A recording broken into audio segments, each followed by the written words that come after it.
My name is Gabor Biro. I'm an expert of the economic theory of Michael Polanyi with the Routledge monograph and several research articles. You probably already know Michael Polanyi's concepts of tacit knowledge and spontaneous order. But did you know that he was the first to develop an economics film? Today I'm going to tell you the fascinating story of this film. Here's how I'm going to do it. First, I'm going to give you a short introduction about how Polanyi approached economics. Then, show you what social problem he sought to solve with his economics film and how he imagined to solve the problem. Next, I'm going to present the content and the form of the film. After that, discuss the feedback he received to his film and the remake he developed as a response to this feedback. Finally, I'm going to offer some takeaway explaining the outcome of Polanyi's film project. By growing up, one of the most significant influences on Polanyi was his mother Cecile's intellectual saloon. Then Cecile's saloon, as her friends usually called it, became the focal point of underground progressivism in Budapest, attracting socialists and liberals alike. Participants ranged from György Lukács, the Marxist philosopher, to Oscar Jászai, the liberal politician. Cecile Mama was impressed by socialism and even organized events and lectures promoting the workers' movement. However, she was not simply a partisan for socialism. Her organizing work should rather be seen as providing a social space where a diverse array of socially sensitive intellectuals could share and discuss their progressive ideas. The young Polanyis grew up in this stimulating intellectual milieu. The most recent theories, philosophies, and ideologies were directly available in their living room. The Polanyi household was the antithesis of what in these days of COVID-19 we call social distancing. Not surprisingly, the Polanyi siblings have all emphasized the power of social factors in their later writings. Michael developed a humane liberalism, Carl a democratic socialism, and Laura a feminist philosophy. Michael's interest in the economy increased in the 1920s. While being employed at the Kaiser Wilhelm Institute, he regularly attended an informal economics discussion group with fellow Martians John von Neumann, Eugene Wigner, and Leo Szilard. Here, he met Tony and Gustav Stolper, a German economic journalist couple who became influential for Polanyi's socialization as an economist. The name Stolper might ring some bell to economists because of the Stolper-Samuelson box. This was partly developed by Wolfgang Stolper, the eldest son of this couple. Polanyi had started to take economics seriously by the early 1930s. He began to write regularly about economic issues and, by the 1940s, the loosely attached strands of his economic thought had started to converge, leading to more systematized accounts. In this presentation, we will take a closer look at one of these accounts, his economics film project. Polanyi was busy writing, but he was also busy shaking hands. He participated in two very significant liberal conferences in his period, the Walter Lippmann Colloquium in 1938 and the inaugural meeting of the Montpellieran Society in 1947. The Lippmann Colloquium was focused around Lippmann's book, The Good Society, which articulated important liberal ideas for addressing the problems of modern society. The Montpellieran Society's inaugural meeting in 1947 was an important post-war gathering of liberal thinkers interested in reinstituting liberal economic policies. What is perhaps not known about Michael Polanyi is that, as you can see in the bottom picture, he was the first signatory and therefore the first founding father of the Montpellieran Society. Polanyi's interest in economics and liberalism ran together. His film project he succinctly summarized as democracy by enlightenment through the film. is a great example of how these two interests were connected in his thought. Let's see first what problem he perceived and then how he imagined to solve the problem with his film. In a nutshell, the problem was threefold: lack of knowledge, bad knowledge, and over-politicized knowledge. Let's start with lack of knowledge. According to Polanyi, some economic problems are too complex for lay people to understand. By looking outside the window, we cannot see an inflation going into the coffee shop or a budget deficit taking a bus. The meaning of invisible things is blurred, which leads to perplexity. Polanyi referred to one of Pavlov's experiments in which he established neurosis in a dog by gradually making two symbols, which to the dog signify two quite different things, very similar to each other. Once the symbols were similar enough to each other, the dog could not distinguish between them anymore. It did not know how to respond to the symbols and became neurotic. Polanyi argued that it's the same situation with lay people and the economy. What is needed is a new visual regime that makes the details visible and therefore comprehensible. But the problem is not just the lack of knowledge, it is also bad knowledge. Polanyi discussed popular fallacies, misconceptions, and delusions and noted that economists are, at least, partly responsible for this situation. They should be more concerned about writing in a language that is comprehensible for lay people. Some knowledge is missing, some knowledge is bad, and some knowledge is designed to serve political purposes. Polanyi realized that people have a need to know how their everyday actions fit into a larger scheme, for example, how their efforts to earn money contribute to the operation of the economy as a whole. He also realized that the success of communist propaganda is best explained by developing a red spirit, a kind of social consciousness, which responded to this need. While Polanyi did not mention them per se, the German Geist theories were doing the same thing, offering an interpretation of how the individual microcosm is connected with the social macrocosm. The Soviet Union and Nazi Germany played on these feelings, which led to terrible consequences, both on an individual and on a social level. So missing bad and over-politicized knowledge is the problem. What is the solution? Polanyi reported that the public understanding of economics was in a bad shape, as if economists were carrying the chessboard of economics in their heads without having the slightest inclination to talk to lay people about what is happening in the economy and why it happens. Polanyi advised to change this attitude.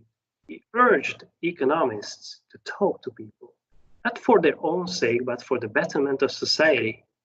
For an enlightenment, one needs enlighteners, and for an economics enlightenment, Polanyi believed one needs economists. Economists should leave the ivory tower of academia for at least three purposes then: to ease the perplexity of lay people about economic issues, to counter popular fallacies and misconceptions, and to fight against propaganda. The Soviets and the Nazis were busy spreading propaganda, so there was no time to waste. Polanyi proposed to develop a kind of liberal social consciousness that would satisfy the people's need for social consciousness without making them subordinates of a non-democratic ideology. He was not only proposing such a program, but jumped right into the realization with his film project, from which he hoped to enlighten people and to keep down propagandistic nonsense. The first version of his film premiered in 1938 as an outline of the working of money. The second version in 1940 as unemployment and money, the principles involved. Polanyi emphasized several times that his film portrays Keynesian economics. The central message of the film was that money circulates through the economy. Polanyi called this circulation the money circle. It also shows how an additional amount of money in the form of investments creates multiplicative effects boosting the economy. When there is an economic downturn, it is the responsibility of the state to give this financial stimulus. So far, this sounds very Keynesian, but Polanyi did not promote infrastructural investments and public works as forms of this financial stimulus. He only promoted tax remissions and budget deficit. This does not sound very Keynesian. Polanyi called this commitment to the forms of tax remissions and budget deficit as following a principle of neutrality. It is neutral in the sense that it does not favor any group of people at the expense of others. The policy affects the whole economy and everyone involved. Without discretionary decisions, there is no place for corruption. The nature of the economic policy itself fosters integrity and liberty. According to most economists, economics is all about numbers. Polanyi thought otherwise. He barely mentioned numbers in his film. The main focus was on portraying how and why money goes from one place to another in the economy.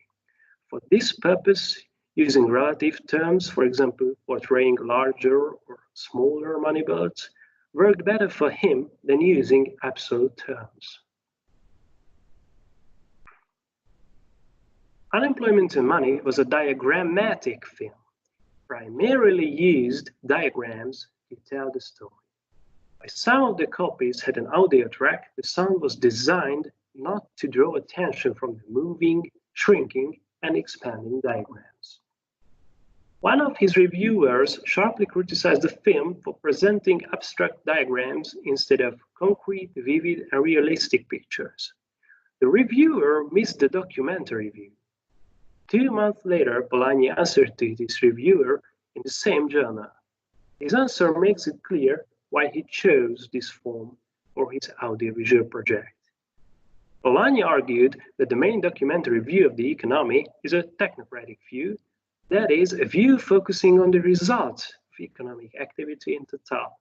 He did not want to provide his viewers a technocratic, but a commercial view, that is, a view focusing on the processes of economic activity in total. He wanted to show what otherwise cannot be seen. He wanted to show the big picture. He also noted that while diagrams guide the reason, photographs appeal to the senses. Since his aim was to convince and not to persuade his audience, he chose diagrams. The visual style of the film was cartoonish, very similar to that of contemporary cartoons. Of course, this was the golden age of cartoon animations. Disney was a superstar and represented technological innovation. Governments were experimenting with similar themes to disseminate knowledge and, yes, to spread propaganda.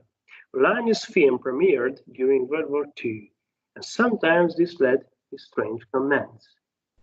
After watching the film, Barbara Hammond, famous British social historian, one of the authors of Labour trilogy, commented on the film in the following way. A nice little film with little Nazi figures trotting about seems wanted. She referred to the figure on the bottom picture. Of course, this figure had nothing to do with Nazis. It was a businessman pointing towards the profit margin and not a soldier making a Nazi salute. This brief comment shows that even gestures were highly politicized and one had to be very careful not to be misunderstood by his peers. The initial reception of the film was rather favorable. There were at least 10 press releases in the 2 years after the premiere of the first version of the film. Most reviewers praised the novelty of the film. One of them called it the art of a new Walt Disney. But economists did not like the film very much. Most of them criticized it for oversimplifying complex economic discourses, and another frequent criticism was that it was boring. So if you find my presentation boring as well, that's just being authentic. In cooperation with the Workers' Educational Association, Polanyi got his film tested by at least 9 tutors in various schools between 1941 and 1942. Experience from these test screenings showed that neither the schools nor the tutors were completely prepared for the use of educational films. One tutor noted that it took 45 minutes for the technician to get a properly focused picture on the screen. Another indicated that there was no screen at all in his school, so they needed to improvise one. However, the most crucial critiques were not related to technical applicability, but to pedagogical applicability. One of the tutors claimed that the audio track of the film forced her to be silent during her own class. She felt deprived of the freedom to teach what and how she pleased. Some tutors complained that the narrative of the film made traditional blackboard work unnecessary. Another complained that the film made it necessary to do even more blackboard work than before because tutors needed to explain what was happening on the screen. Most tutors simply did not know what to do with the film. They did not know how to make it fit in the given syllabus and to the usual verbal narrative. As Polanyi's movie left the projection room and entered the classroom, its perception changed. From a hopeful novelty, it became an impractical curiosity. A couple of years after the premiere of the second version, it was clear that the impact of the film was far from meeting Polanyi's expectations. He realized that he needed to change the medium if he still wanted to convey his important message. So Polanyi transformed the film into a textbook that was published as Full Employment and Free Trade by Cambridge University Press in 1945. He really hoped that the book would reopen discussions of his film. He was trying very hard to bind these two projects together. Polanyi mentioned the film at the beginning of his book, but he was doing much, much more. The central narrative of the book was the same as that of the film. And it was not just the economic content. The visual style of the illustrations of the book was very similar to the visual style of the film. Polanyi even hired the same artist, Reginald Jeffreys, to make the illustrations. The top pictures showed the circulation of money between the four sectors of the economy in the film and in the book, respectively. The pictures at the bottom show circulation in depression, full employment, and inflation in the film and in the book. They look very similar. While both the style and the content were very similar, there were a few differences. In the book, Polanyi had more space to reflect on the social context and to explain why rival proposals do not work. He addressed the Soviet experiment, the beverage plant, and a couple of other proposals. He also noted that capitalism and Keynesian policies can be made to conform to any standards of social justice. There is always already social agreement about what is the acceptable level of unemployment, about which unemployment inflation pairing is the best for society. Polanyi was an outsider to economics. He never got a degree in economics and never became a professor of economics. He was a chemist. He was led to economics by his social concerns. This did not stop him from calling for a radical change of the discipline. He knew he needed powerful allies if he was to realize his agenda. He has written to Keynes a couple of times to ask for his support for his noble quest, but John Maynard was too busy for taking care of his follower. Polanyi then asked help from John Hicks, another prominent economist, who also refused to give the much-needed authoritative backing. Polanyi asked him to write a preface to Full Employment and Free Trade. Eventually, Gottfried Haberler wrote a short foreword to the book. Talking about economics was increasingly politicized during the war. When the Soviet Union became an ally against Nazi Germany, talking about the weaknesses of economic planning became a taboo. Polanyi and Archibald Vivian Hill, he was the secretary of the Royal Society and Keynes's brother-in-law, were both devastated by how the Soviet terror found a ring of hush-hushers in the West. And it was not just about economics. Cases like the Soviet abduction of Fyodor Kapitsa were swept under the carpet political games. Polanyi's film was no doubt an instance of technology push. The emergence of the new film technology led Polanyi to develop a new product, an educational film about economics. He hoped that once the film is out there, people would use it and spread the word about it, boosting sales and conveying his important social message. Polanyi really did not pay much attention to the market which his product was entering. He should have. There was no market pull, no expressed need which his product could satisfy. Universities, schools, and tutors were not really interested yet in using educational films on a regular basis. Most schools did not have projecting devices, and most tutors lacked the pedagogical skills to use a film during the regular classes. This perhaps explains why the film failed to revolutionize the public understanding of economics and why the story of the first economics film has long forgotten in the history of economic thought. Thank you very much for your attention.